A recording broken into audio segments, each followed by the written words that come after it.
Arctic एक विशाल बर्फीला रेगिस्तान, बर्फ से ढके मैदान दूर तक फैले हुए हैं। जमे हुए समुद्र से ऊंचे ग्लेशियर उठते हैं।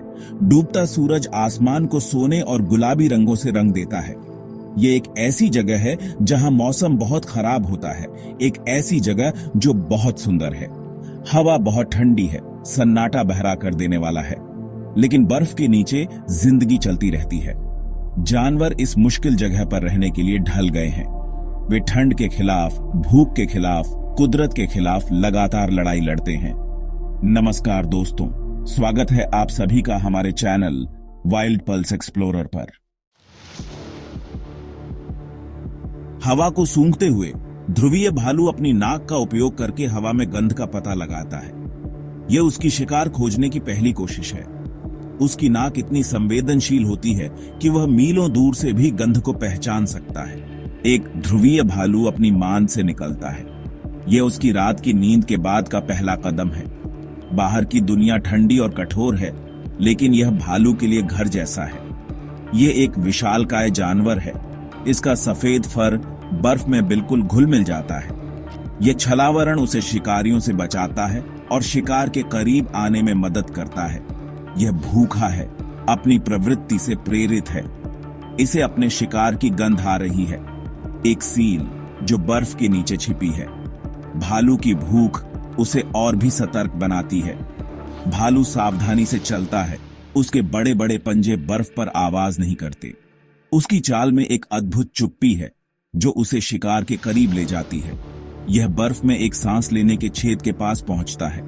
यह छेद सील के लिए जीवन रेखा है, लेकिन भालू के लिए यह एक अवसर है। यह धैर्यपूर्वक प्रतीक्षा करता है।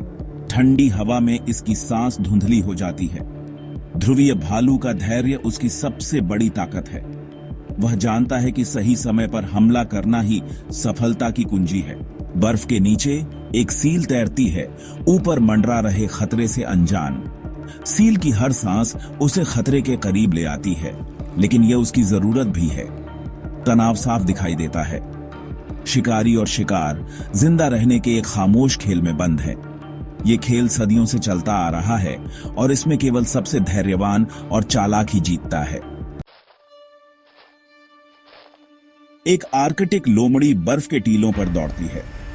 यह लोमड़ी अपनी तेज गति और चपलता के लिए जानी जाती है, जो इसे इस कठोर वातावरण में जीवित रहने में मदद करती है।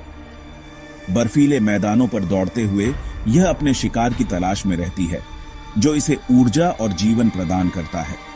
इसका सफेद सर्दियों का कोट इसे छुपाने में मदद करता है। यह कोट न केवल इसे ठंड से बचाता है, बल्कि इसे बर्फीले परिदृश्य में अदृश्य भी बना देता है। इस प्रकार यह अपने शिकार के करीब पहुंचने में सक्षम होती है, बिना देखे जाने के। यह भी भूख से प्रेरित है। आर्कटिक में भोजन की कमी के कारण लोमड़ी को लगातार भोजन की तलाश में रहना पड़ता है। यह बर्फ के नीचे छिपे छोटे जीवों को खोजने के लिए अपनी सूंघने और सुनने की क्षमता का उपयोग करती है। यह अपने शिकार की तलाश में है। लेमिंग्स, छोटे कृंतक जो बर्फ के नीचे रहते हैं। लेमिंग्स आर्कटिक लोमड़ी के लिए एक महत्वपूर्ण भोजन स्रोत हैं, और इन्हें पकड़ने के लिए लोमड़ी को अपनी सारी चतुराई और धैर्य का उपयोग करना पड़ता है। लोमड़ी रुक जाती है, उसके कान हिलते हैं। यह ध्यान से सुनती है, बर्फ के नीचे की हर छोटी सी आवाज को पकड़ने की कोशिश करती है। उसकी सुनने की क्षमता इतनी तेज होती है कि वह बर्फ के नीचे की हलचल को भी महसूस कर सकती है। उसने कुछ सुना है, बर्फ के नीचे एक हल्की सी सरसराहट। ये आवाज उसे संकेत देती है कि उसका शिकार पास ही है। लोमड़ी की इंद्रियां उसे सही दिशा में मार्गदर्शन करती हैं। यह छलांग लगाती है, बर्फ के टीले में सिर के बल गिरती है। यह छलांग उसकी सटीकता और ताकत का प्रमाण है। बर्फ के नीचे छिपे शिकार को पकड़ने के लिए यह एक महत्वपूर्ण तकनीक है। सफेद रंग का एक झोंका फूटता है जब लोमड़ी बाहर निकलती है। उसके जबड़ों में एक लेमिंग होता है। यह उसकी मेहनत और धैर्य का फल है। हर सफल शिकार उसके जीवित रहने की संभावना को बढ़ाता है। आर्कटिक में जीवन छिपने और तलाशने का एक निरंतर खेल है। यहाँ की कठोर परिस्थितियों में हर जीव को अपनी जीवित रहने की क्षमता को साबित करना पड़ता है। शिकारी और शिकार के बीच का यह खेल कभी खत्म नहीं होता। शिकारी और शिकार एक अनंत संघर्ष में बंद हैं। यह संघर्ष जीवन और मृत्यु के बीच की लड़ाई है, जहां हर पल महत्वपूर्ण होता है। आर्कटिक लोमड़ी इस संघर्ष में अपनी चतुराई और धैर्य के साथ जीत हासिल करती है। हर सफल शिकार एक जीत है। यह जीत न केवल लोमड़ी के लिए भोजन का स्रोत है, बल्कि उसकी जीवित रहने की क्षमता का भी प्रमाण है। आर्कटिक की कठोर परिस्थितियों में हर जीत महत्वपूर्ण होती है। कस्तूरी बैल एक साथ इकट्ठा होते हैं। उनके विशाल सींग एक दुर्जेय रक्षा है। ये सींग न केवल उनके लिए एक हथियार है, बल्कि उनके अस्तित्व का प्रतीक भी है। इस बर्फीले रेगिस्तान में हर जीवित प्राणी को अपनी रक्षा के लिए कुछ न कुछ चाहिए होता है। कस्तूरी बैल अपने समूह में एकजुट होकर खड़े होते हैं। उनकी एकता ही उनकी सबसे बड़ी ताकत है। लेकिन भेड़िए अथक हैं। वे अपने शिकार का घेरा बनाते हैं।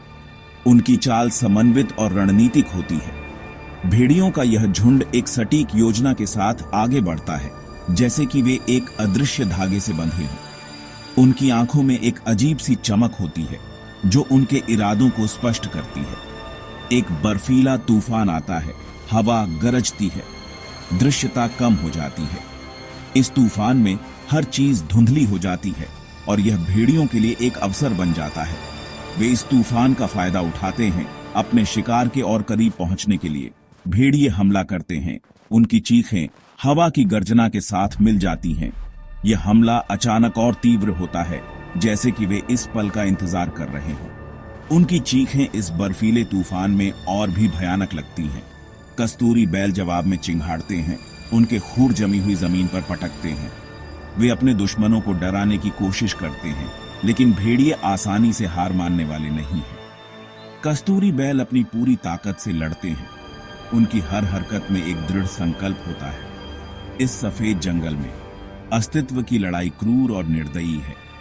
यहाँ हर दिन एक नई चुनौती होती है और हर जीवित प्राणी को अपनी जगह बनाए रखने के लिए संघर्ष करना पड़ता है। यह एक ऐसी दुनिया है जहाँ केवल सबसे मजबूत ही जीवित रह सकते हैं। भेड़ियों का एक झुंड गरजता है। उनकी दर्द भरी चीखें जमे हुए बंजर भूमि पर गूंजती हैं। यह गूंज इस बर्फीले रेगिस्तान में एक भयानक सन्नाटा पैदा करती है, जो हर जीवित प्राणी के दिल में डर पैदा करती है। वे एक दुर्जेय शक्ति हैं। उनके मोटे कोट उन्हें तेज हवा से बचाते हैं। यह मोटा कोट उन्हें इस कठोर वातावरण में जीवित रहने में मदद करता है। वे इस बर्फीले तूफान में भी अपने शिकार का पीछा नहीं छोड़ते। वे शिकार कर रहे हैं, उनका शिकार कस्तूरी बैलों का एक झुंड। यह शिकार उनके लिए जीवन और मृत्यु का सवाल है।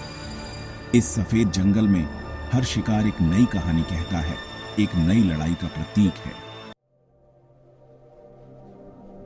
आर्कटिक की सिम्फनी। आर्कटिक सन्नाटे का देश है, लेकिन यह खामोश नहीं है। हवा टुंड्रा के पार गरजती है, एक निरंतर शोकाकुल रोना। बर्फ चटकती और कराहती है, खेल में अपार शक्तियों की याद दिलाती है। बर्फ पैरों के नीचे चरमरती है, सफेद रंग के विशाल विस्तार में एकमात्र ध्वनि। और फिर जीवन की आवाजें हैं, ध्रुवीय भालू का गहरा घुर्राना, आर्कटिक लोमड़ी का तेज भौंकना, भेड़ियों का भूतिया गरजना। ये ध्वनियां जीवन के लचीलेपन का प्रमाण हैं, एक जमे हुए मंच पर बजाई जाने वाली उत्तरजीविता की सिम्फनी। जैसे ही रात होती है, आकाश प्रकाश के एक खगोलीय नृत्य में फूट पड़ता है। ऑनरोरा बोरेलिस, उत्तरी रोशनी, आकाश में झिलमिलाती और नाचती है। यह एक लुभावनी तमाशा है।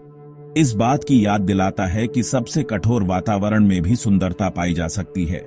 जानवर रुक जाते हैं। उनके संघर्ष क्षण भर के लिए भुला दिए जाते हैं, क्योंकि वे आकाशीय प्रदर्शन को देखते हैं। ऑनरोरा आर्कटिक को गले लगाती हुई प्रतीत होती है, सभी चीजों के अंतर संबंध की याद दिलाती है। आर्कटिक में जीवन एक नाजुक संतुलन में मौजूद है। जानवर एक दूसरे पर निर्भर करते हैं। उनका जीवन शिकारी और शिकार के एक जटिल जाल में आपस में जुड़ा हुआ है। एक प्रजाति के नष्ट होने का एक लहरदार प्रभाव पड़ता है, जो पूरे पारिस्थितिकी तंत्र को प्रभावित करता है। आर्कटिक एक कठोर और निर्दयी वातावरण है, लेकिन यह एक नाजुक भी है। इसे घर कहने वाले जानवर इसकी चुनौतियों के लिए पूरी तरह से अनुकूलित हैं, लेकिन वे परिवर्तन के प्रति संवेदनशील भी हैं। आज आर्कटिक बदल रहा है। तापमान खतरनाक दर से बढ़ रहा है, बर्फ पिघल रही है, ध्रुवीय भालू और सील के शिकार के मैदान सिकुड़ रहे हैं। आर्कटिक पारिस्थितिकी तंत्र का नाजुक संतुलन खतरे में है। जलवायु परिवर्तन आर्कटिक के लिए दूर का खतरा नहीं है, यह एक वर्तमान खतरा है जो इसके निवासियों के जीवन को हर दिन प्रभावित करता है। आर्कटिक जानवरों के सामने आने वाली जीवित रहने की चुनौतियां पहले से कहीं अधिक कठिन हैं। आपका बहुत बहुत धन्यवाद। यदि आपको हमारा वीडियो पसंद आया हो तो कृपया इसे लाइक, शेयर और सब्सक्राइब करें। अपने सुझाव हमें कमेंट में जरूर बताएं।